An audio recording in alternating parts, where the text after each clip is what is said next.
Hello everyone, welcome back to my channel. तो दोस्तों, स्वागत है आप सबका हमारे चैनल पर, जहां हम बातें करते हैं फैशन, ब्यूटी, लाइफस्टाइल, पूजा पाठ से जुड़े हुए ऑल इन टॉपिक पर।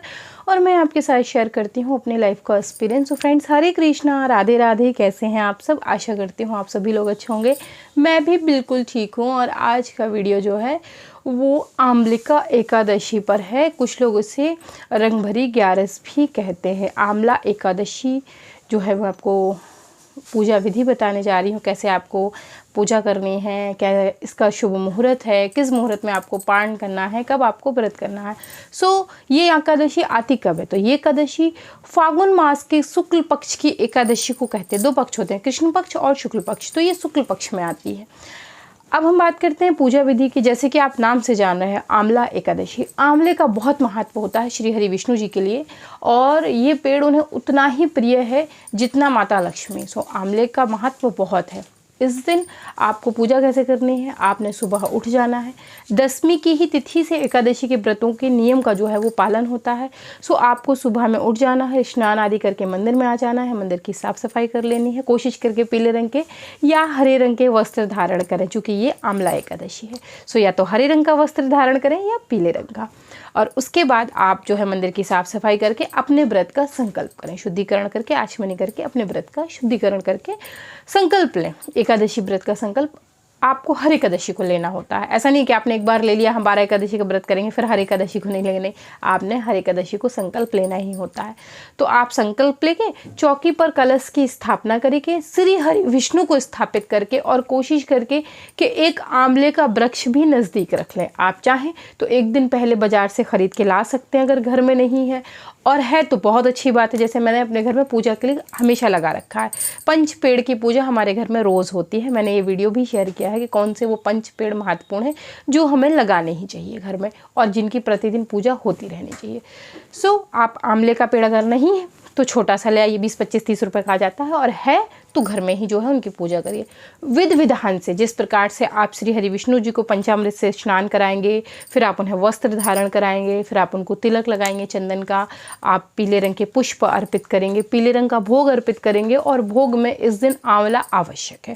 आपको आंवला बहुत ईजीली मिल जाएगा। अगर आपने मुरब्बा बना के रखा हुआ है घर में, फ्रेश, झूठा मीठा नहीं रखा है, तो आप वो भी भगवान को अर्पित कर सकते हैं। नहीं तो आंवला मिल जाता है बहुत इजीली, ऐसा नहीं कि नहीं आंवला नहीं मिलता।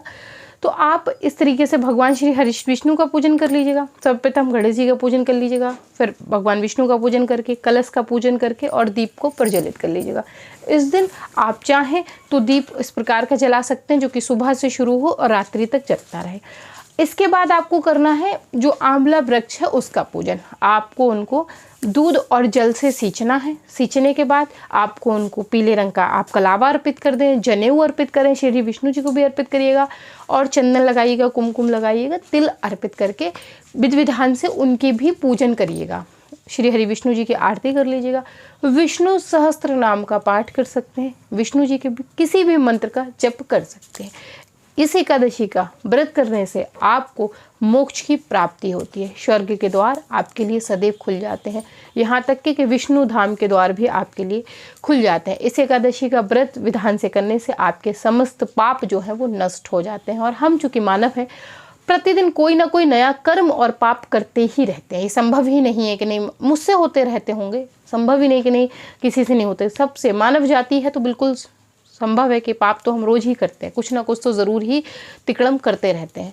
तो इस तरीके का जो है वो आपको इस व्रत से करने से लाभ प्राप्त होगा। ठीक है, अब हम आपको बता देते हैं शुभ मुहूर्त। तो एकादशी तिथि का प्रारंभ हो रहा है 24 मार्च बुधवार को सुबह 10:23 पर 2021। एकादशी तिथि जो है वो समाप्त हो रही है 25 मार्च गुरुवार को 9:47 पर 2021। एकादशी व्रत पारण का समय 26 मार्च शुक्रवार को सुबह 6:18 से 8:21 तक। तो ये आपके शुभ मुहूर्त हैं और पारण के समय है। अब मैं आपको इसी में कथा भी सुना देती हूँ। उससे क्या होगा कि शायद ये वाली कथा चैनल पर नहीं है, तो मैं आपको कथा भी सुना देती हूँ। तो जैसे कि मैंने आपको बताया, फागुन मास के शुक्ल पक्ष की एकादशी को जो है वो आंवला एकादशी होती है। श्री कृष्ण जी बोले, हे दुष्टर, फागुन मास के शुक्ल पक्ष की एकादशी का नाम आंवला है।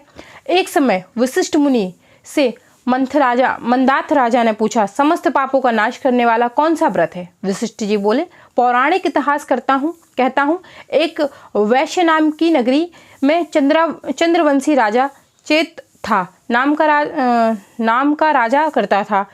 वह बड़ा धर्मात्मा था, प्रजा भी उसकी वैष्णव थी। बालक से लेकर वृद्ध तक एकादशी का व्रत किया करते थे। एक फागुन माह के शुक्ल पक्ष की एकादशी आई और नगरवासियों ने रात्रि को जागरण किया। मंदिर में कथा कीर्तन करने लगे। एक बहेलिया जोगी जीव सिन्हा से उदर पालन करता मंदिर में कोने में जा बैठा। आज वह शिकार घर से रूठ चुका था। दिन भर खाया पिया कुछ भी ना था। रात्रि को दिल बहलाने के लिए मंदिर के कोने में जाकर छुपा बैठा।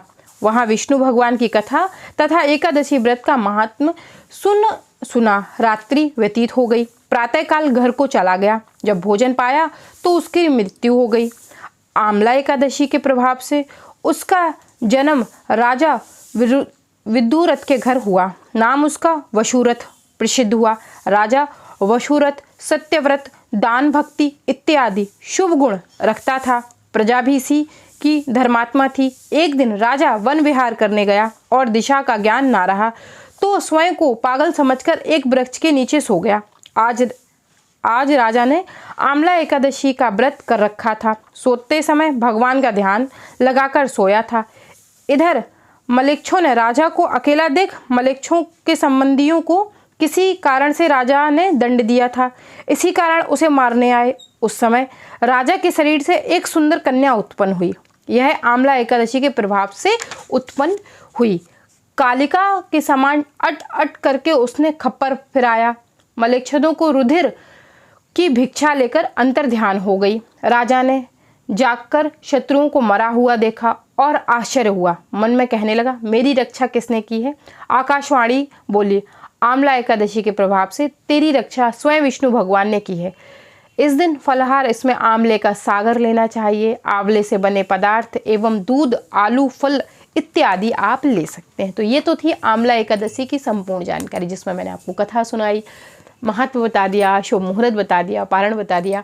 तो आप सब लोग एकादशी का व्रत करिए। ईश्वर आपकी समस्त मनोकामनाओं को पूर्ण करे और आपको जो है समस्त पापों को काटने, समस्त जो हमने कर्म किए हैं उन्हें ईश्वर क्षमा करे। गलतियां होती रहती हैं, सो उसे क्षमा करे। अगर ये वीडियो आपको पसंद आई हो तो आप वीडियो को लाइक ज़रूर करें, शेयर करें। हमारे चैनल को सब्सक्राइब कर सकते हैं। आप अगर नए आए हैं, आप मुझे इंस्टाग्राम पे ज्वाइन करके लेटेस्ट वीडियो के अपडेट शेयर कर सकते हैं। मैं करती रहती हूँ लेटेस्ट वीडियो के अपडेट शेयर करती है, तो पता नहीं क्या होगा, मेरी ज़बान इतनी क्यों लड़खड़ा रही है। तो मैं जो है लेटेस्ट वीडियो के अपडेट जो है इंस्टाग्राम पे शेयर करती रहती हूँ। तो अगर आप चाहें तो मुझे वहाँ भी ज्वाइन कर सकते हैं। मैं मिलती हूँ आपसे विद अ न्यू वीडियो। तब तक के लिए हरे कृष्णा, राधे राधे, बाय बाय दोस्तों, बाय बाय।